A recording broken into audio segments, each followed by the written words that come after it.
მივმართავ პირველ რიგში ჩვენ საზოგადოებას, რომელიც დღეს ალბათ არის ძალიან აღელვებული იმის გამო, თუ რა ხდება ქვეყანაში.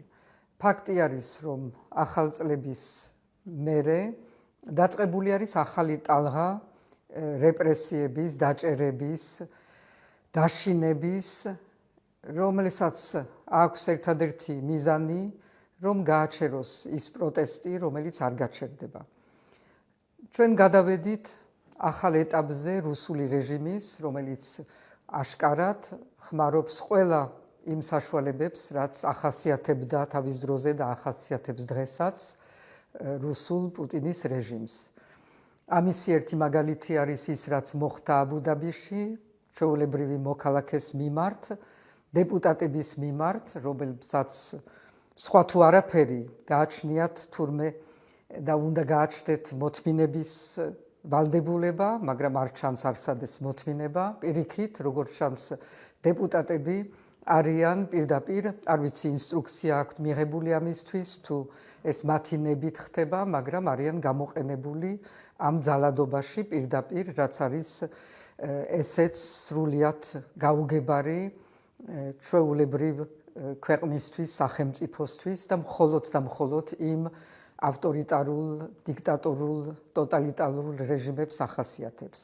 ასევე ის, რაც მოხდა ამ ღამეს ერთ-ერთ პოლიტიკოსის მიმართ, გიორგი გახარიას მიმართ, არის ასევე სრულიად წარმოუდგენელი.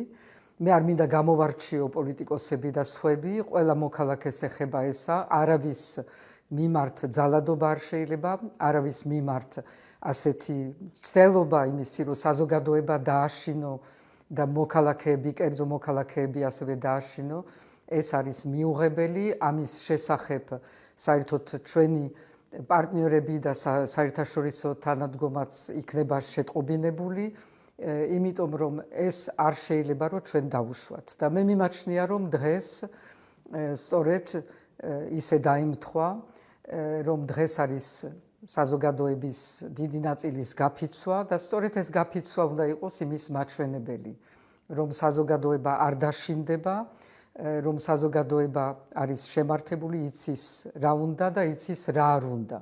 არ დათანხმდება საქართველოს იმაზე, რომ საქართველოს გადაიქცეს რუსულ რეჟიმად ბოლომდე, ამისთვის საქართველოს იბრძვის მშვიდობიანად და მინდა უთხრა ასევე ბატონ ივანიშვილს, რომ ის მცდელობა, რომელიც აშკარად არის პროვოცირება რაღაც კიდევ უფრო მძაფრ დაპირისპირების, რომ ეს გადაიზარდოს, ან ყოველ შემთხვევაში ამით დაგვაშინოს, რომ ეს გადაიზრდება სამოქალაქო დაპირისპირებაში, ეს არის წარმოუდგენელი, იმიტომ რომ კიდევ ერთხელ არ არსებობს ორი მხარე საქართველოში, არსებობს საზოგადოება და არსებობს ისინი, ვინც არიან ძალადობის მატარებლები, იქნებიან ესენი დეპუტატები, თუ ის კერძო ადამიანები, რომლებიც თავის თავს ნებას აძლევენ სოციალურ ქსელში, რომ გააჟღერონ ის ძალადობის გზავნილები, ესენიც არიან მონაწილე იმ ძალადობრივი რეჟიმის.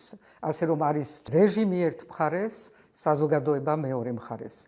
და ამ შემთხვევაში, ბატონო ივანიშვილი, საზოგადოება ყოველთვის იმარჯვებს.